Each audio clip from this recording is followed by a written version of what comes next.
In the United Provinces, subjects of art first introduced in the 16th century really exploded in popularity in the 17th. We've seen, for instance, a number of approaches to genre paintings. Other popular subjects were still life and landscape, and a very specialized type of painting called architectural painting. Let us start this lecture considering still lifes. Ambrosius Bosschaert the Elder's Flowers in a Vase, signed and dated 1614, is an excellent example of the flower still life featuring tulips. Bosschaert, whose dates were 1573 to 1621, first trained in his native Antwerp, but like many other Protestant artists, he left there in the 1580s. In 1587, he settled in Middelburg, part of the United Provinces. Middelburg, which rose as an important port after Antwerp's decline, became known as a city where flower lovers had already begun to congregate and compete for the latest imported bulbs and seeds. Thus, Bosschaert's move to Middelburg made great sense, and he, his three painters' sons, and his brother-in-law all practiced the art of flower painting there. Flowers in a Vase is a small but refined, even luxurious still life. It was painted on a copper panel, and as we recall, this support often aids painters in creating an enamel-like brilliance of color and reflection. The painting features tulips, roses, daffodils, a carnation, as well as a butterfly and a housefly.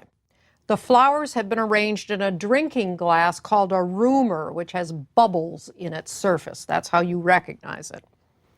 While this arrangement looks quite natural or even casual to us, this painting once more reflects imagination as much as naturalistic depiction. Each flower was studied individually and with care. Indeed, some of these flowers, such as the tulips, can be found in other Bosschaert paintings in the same pose. Each flower is also arranged to allow for its most characteristic side to be viewed. The lighting on the flowers is even and strong, which also helps us to see them clearly. And we have, again, a slightly elevated view of this flower still life looking down on it. What most separates this painting from raw nature is the fact that not all of these flowers were in bloom at the same time. In other words, Bosschaert did not put a bouquet together on the table and then paint from life. Bosschaert and other flower painters often worked using drawings that they had made from life, from real flowers, or after botanical illustrations. In such paintings, the artist plays God a little by bringing together in a convincing fashion what nature could not do at this time. In the early 17th century, flower paintings were the most expensive still lifes. They required a broad range of colors, some of which were made from expensive pigments, and were painted with loving attention to the specific details of each blossom. Well, this was painted more than 20 years before the full outbreak of tulip mania in 1637, where the market in tulip bulbs peaked at unbelievably high levels and then crashed. In 1614, tulips were still relatively rare flowers in the Netherlands and valued highly. Should we read any meaning into this painting beyond appreciating the beauties of both nature and the painter's art? Some have suggested that the presence of the insects in a wilted bloom might carry some vanitas implications. All life is subject to death and decay, even beauty will fade. So remember to focus on what is really important, the state of one's soul. This is not at all impossible, but I suspect that even in the 17th century, different viewers might have taken different meanings away from such a painting. However, some still lifes clearly did convey a vanitas message, such as Harman Steenwijk's signed allegory of the vanities of human life from about 1640. Steenwijk, whose dates were 1612 to sometime after 1655, was born in Delft but trained in Leiden with his uncle around 1628. The allegory of the vanities of human life is an exquisite painting, really virtuosic in its depiction, but which pulls no punches about its meaning. In the face of death, all human pursuits and possessions are meaningless. A broad beam of light suggesting the influence of Caravagism on a second generation of Dutch artists falls from upper left and illuminates the meaning for us. quite plainly. A variety of objects here characterize different human interests, collecting naturalia, such as foreign shells, and foreign artifacts, such as the Japanese sword, enjoying music, represented by the recorder and lute, and reading. The rarity and fine craftsmanship of these articles also indicates wealth. An open watch measures time ticking away, while a lamp has just gone out. We can see just the tiniest trace of smoke still coming up from that lamp. In place of the stoneware jug that we see here at upper right, Steenwijk had originally painted a bust of a man with a wreath around his head. This likely would have represented a Roman emperor and symbolized earthly power. A tablecloth has been pushed back so that the objects on the left appear on the bare table. The disarray suggests that someone has been here handling things and left hurriedly. This also hints at the brevity of life. Above all, though, the human skull pointing out at us is meant to be inescapable. It may not surprise you to find that such vanitas paintings were particularly popular in Leiden, a university town where many were prone to ponder the meaning of life. The composition is impressive in how it builds up from lower left to upper right, and how the strong lighting scheme helps each object seem three-dimensional. Note the open book in the right foreground. It is a masterful painting with these beautiful colors. Look at that gorgeous sort of pinky purple color of the cloth and this exquisite, delicate technique. But one that almost inspires guilt in its viewing. Isn't such pleasure itself suspect? Again, under Calvinism, theoretically, it was. Willem Kalf's still life with drinking horn from about 1653 had a different purpose, one celebratory rather than admonishing. Kalf, whose dates were 1619 to 1693, was from an upper-class merchant's family in Rotterdam. That was an unusual background for a Dutch painter. We don't know how or where he trained as an artist. Kalf moved permanently to Amsterdam in 1653, about the time that the National Gallery's work was painted. Kalf's specialty after settling in Amsterdam was the pronk stilleven, or fancy still life. Such paintings contained rich metal vessels, imported glassware, Chinese porcelains, and the like, and reflected the prosperity and cosmopolitan atmosphere of Amsterdam after 1650. Still life with drinking horn features a specific drinking horn, one made in 1565 for the Amsterdam Archers Guild. Composed of a buffalo horn mounted on a silver stand, Saint Sebastian, the guild's patron saint, was shown on its base along with two soldiers, while the shield of Amsterdam is on the band that encircles the horn. This drinking horn, by the way, still exists and is on view at the Amsterdam Historisch Museum. It has been suggested that a guild member might have commissioned Kalf's painting. The drinking horn has some powerful competition for our attention here, however, such as the fierce-looking lobster that seems to close in on the partially peeled lemon, or the richly textured imported carpet, or the delicate glassware, probably Venetian in the case of the tall covered container and wine glass at right. Even the humble Dutch roomer sits on a silver plate here. Like Steenwijk, Kalf builds up his composition from lower left to upper right, punctuating it with the drinking horn and the tall glass. The objects are brightly illuminated from an unseen light source, and their coloring seems to glow against this dark background. This painting again seems to be about the pleasures of sight, but also, in this case, the pleasures of wealth and consumption, rather than a warning against them. The seductiveness of paint, I think, is also a subject here. Kalf is sometimes compared to Vermeer for his use of thick touches of paint as highlights and the level of illusionism he achieves. A small reflection of the artist's studio in the roomer, a common motif in Dutch still lifes, reminds us that the allure of the image and its startling realism were all products of a painter who again plays God in small scale, creating his own reality. Landscape as a category grew to be among the most popular by mid-century, and the variety of Dutch landscape paintings is impressive. We will look at several first-rate examples of different types. There was a mini ice age in the 16th and 17th centuries in northern Europe, which seems to have stimulated the painting of winter landscapes. They were first done in the Spanish Netherlands. In fact, Peter Bruegel was someone who had pioneered that field. The first Dutch master of this type was Hendrik Averkamp, whose dates were 1585 to 1634. Born in Amsterdam, he lived most of his life in Kampen, an old Hanseatic League town northeast of Amsterdam. He was deaf and mute, but also a keen observer of people, how they moved, how they dressed, and how they interacted. His scene on the ice near a town, signed from about 1615, is a fine example of his art.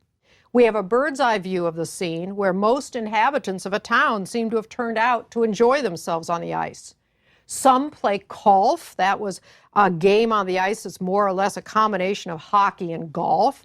Others skate with varying degrees of success. Quite a few stand and talk, such as the elegantly dressed couple in the lower left, while others in sleighs are pulled by horses, making their way carefully on the ice. All social classes turn out for winter recreation. A sizable building is at the right. A few barrels near it have led some to identify it as a brewery, an important business in various Dutch towns.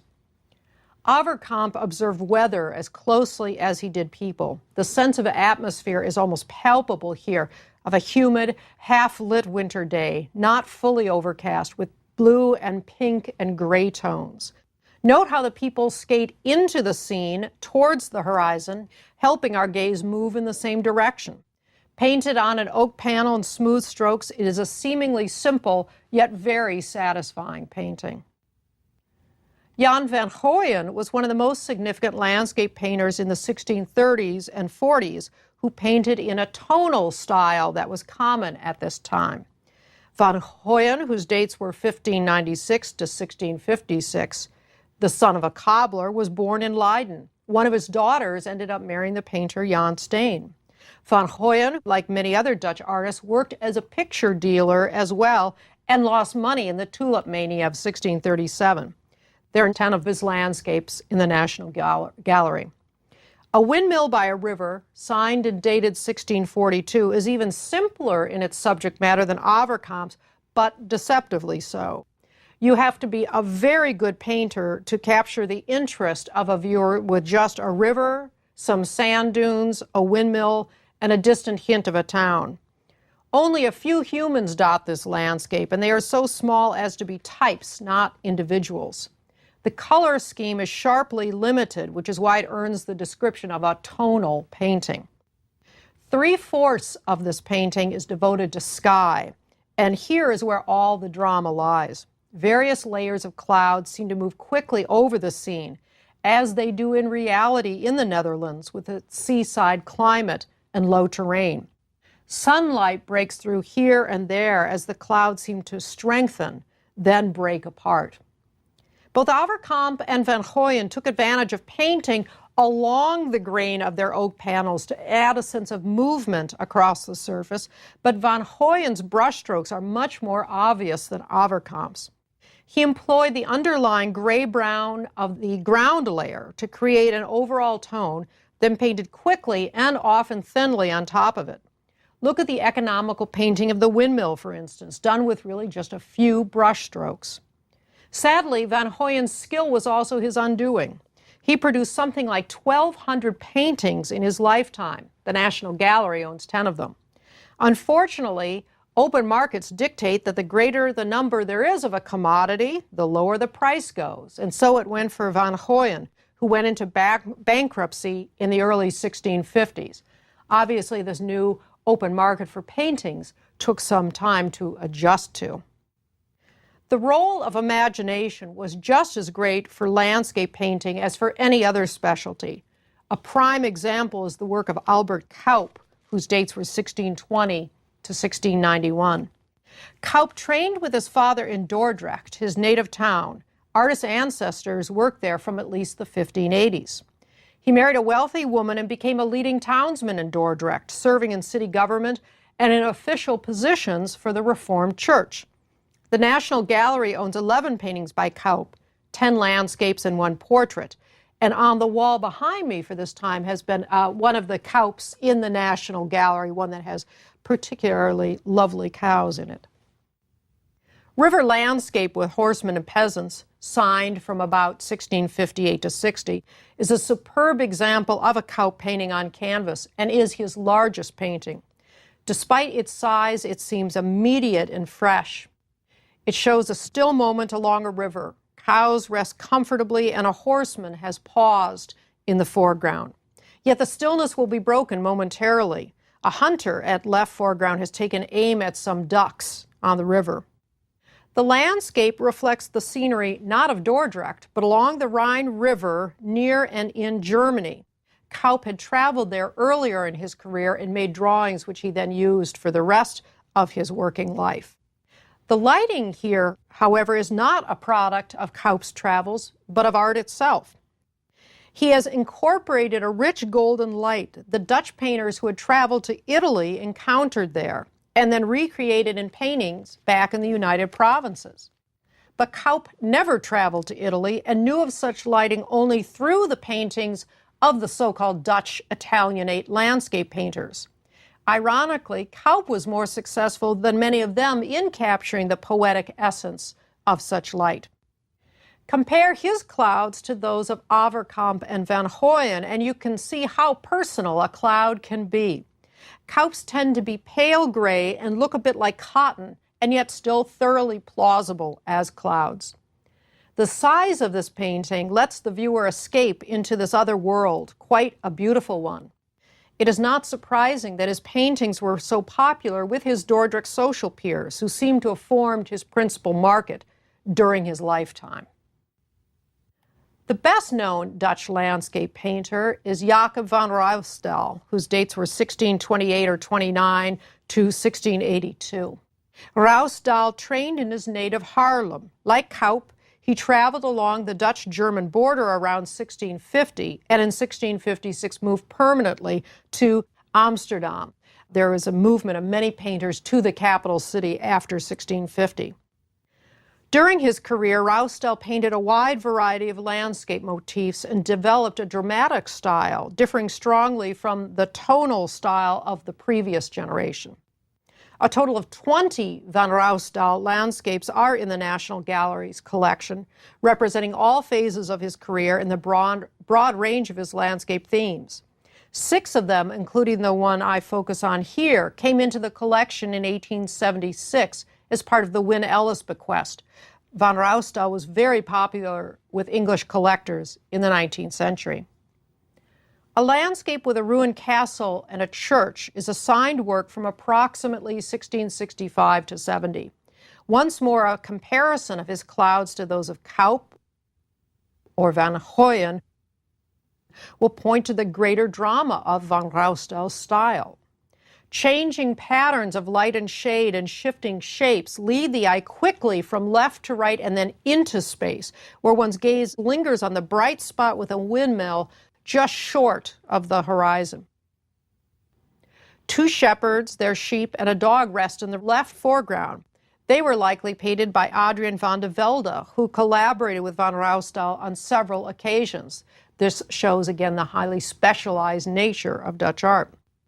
The pleasures of such a painting are about the slow investigation of motifs after an initial sweeping view of the whole painting. It is large and invites us to linger over the ruined castle at right. Some would read this as a symbol of transience. And the church at left in the middle ground, which some might say indicates that the painting provides a path to salvation. Scholars have tried to identify the ruined castle and the church with specific monuments in the area near Haarlem, but without success. Van Ruysdael makes us believe this is real without having to base this experience on specific sites. However, the bleaching fields for linen that we see in the background indicate the general environment would be near Haarlem, where this industry was located.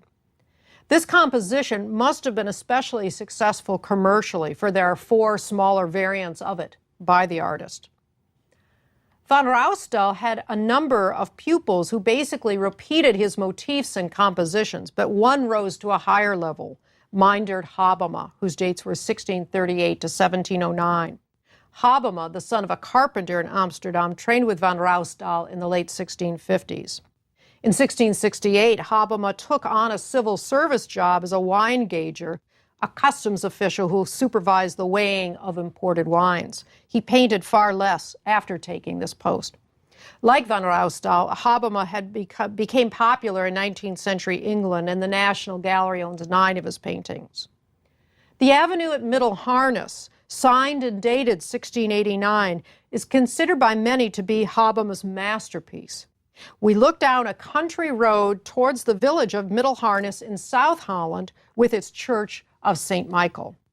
At left, a stand of trees leads to the road. At the right, a man works in a garden. Other figures dot the landscape, including a man who walks towards us with his dog along the road.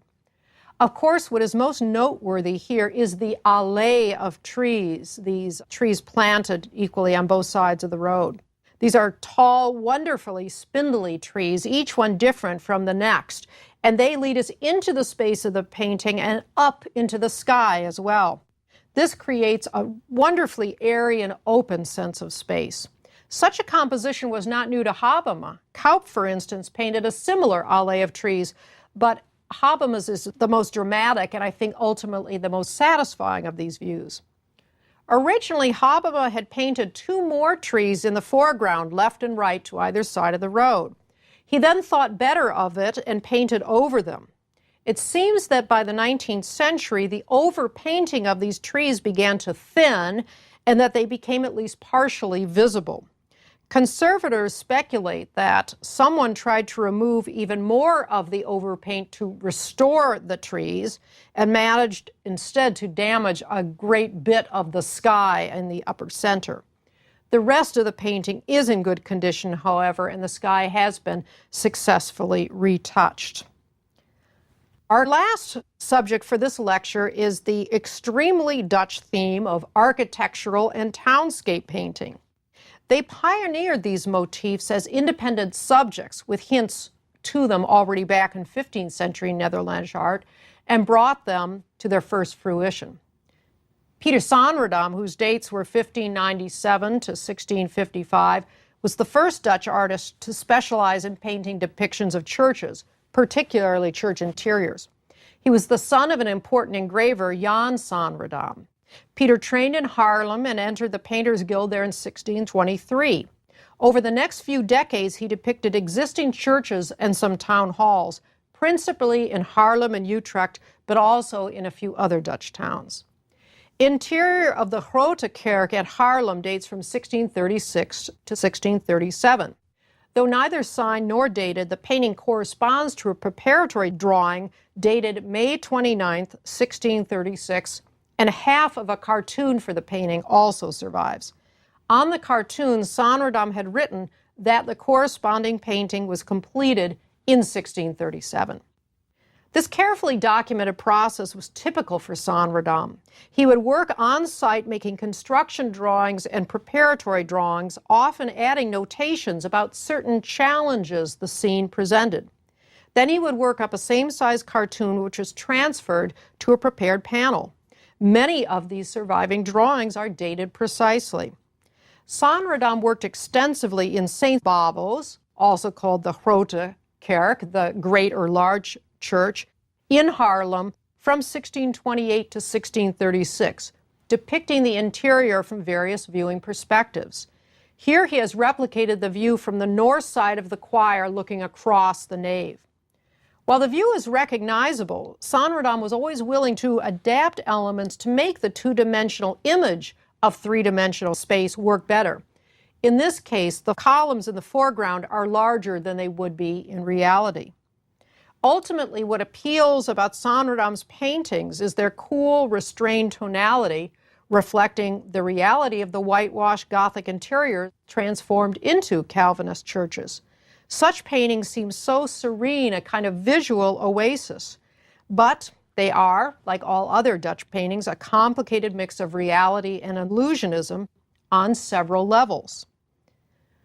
In addition to the church interior, the townscape became a popular subject, and Jan van der Heyden was one of its greatest masters. Van der Heyden, whose dates were 1637 to 1712, was an inventor, an engineer, a civil servant, and a painter, in some ways the least of his professions. He was responsible for developing Amsterdam's street lighting system, one used until the mid-19th century. He also co-invented a fire engine with pump-driven water hoses. The National Gallery owns 7 paintings by Van der Heyden. His view of the Westerkerk, Amsterdam, from about 1660 was, like many of his paintings, produced on commission, in this case by the Board of Governors of the church. It is signed and dated a bit indistinctly at right. It is a large painting for the artist, twice as large as another painting of the Westerkerk in the Wallace collection in London. This was likely specified in the commission, yet the church still seems somewhat modestly situated and screened by trees in this view across the Keizersgracht, across this one canal in Amsterdam.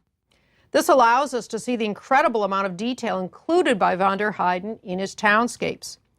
In not all cases, however, did he worry about complete topographical accuracy in showing surrounding buildings, nor in this case even bothering with showing the shadows of the humans that pass through the scene. We might call this approach of Dutch artists selective naturalism. Look at how well he characterizes the sky, too. Again, these townscape painters were also beautiful painters of the larger landscape. A final intriguing variant on architectural painting is perspective painting. The master of this rare type was Samuel van Hoogstraten, whose dates were 1627 to 1678. Hoogstraten worked in Rembrandt's studio in Amsterdam in the early 1640s. In the 1650s, he worked at the court of the Holy Roman Emperor in Vienna and became master of the Mint of Holland back in his native Dordrecht. Van Hoogstraten was a poet and writer of art theory and specialized in portraiture and illusionistic still life painting. Van Hoogstraten was fascinated with the intellectual and practical study of perspective and its application to illusionistic painting. A fine example of this interest is found in his peep show with views of the interior of a Dutch house from about 1655 to 60, signed inside the house on a letter lying on the table. It is hard to describe such a painting well in words, but it is essentially a wonderful illusionistic trick where paintings on 3 sides of this box, as well as on the top and bottom of it, work with the mechanisms of human vision to give the viewer a strong sense of a 3-dimensional scene, somewhat like the old viewmasters you may remember from your childhood. And I should point out at this time that the study of optics was very advanced in the United Provinces as well, and that relationship here between science and art was a quite close one. Light enters one of these peep boxes or shows through an open side, but you view the scene from holes cut in the wooden box on the 2 short sides. When you look through one of the peepholes, you see the space of multiple rooms outfitted with chairs, paintings, and a bed. While the inside recreates the space of a Dutch house, the outside addresses Van Hoogstraten's other great love, art theory.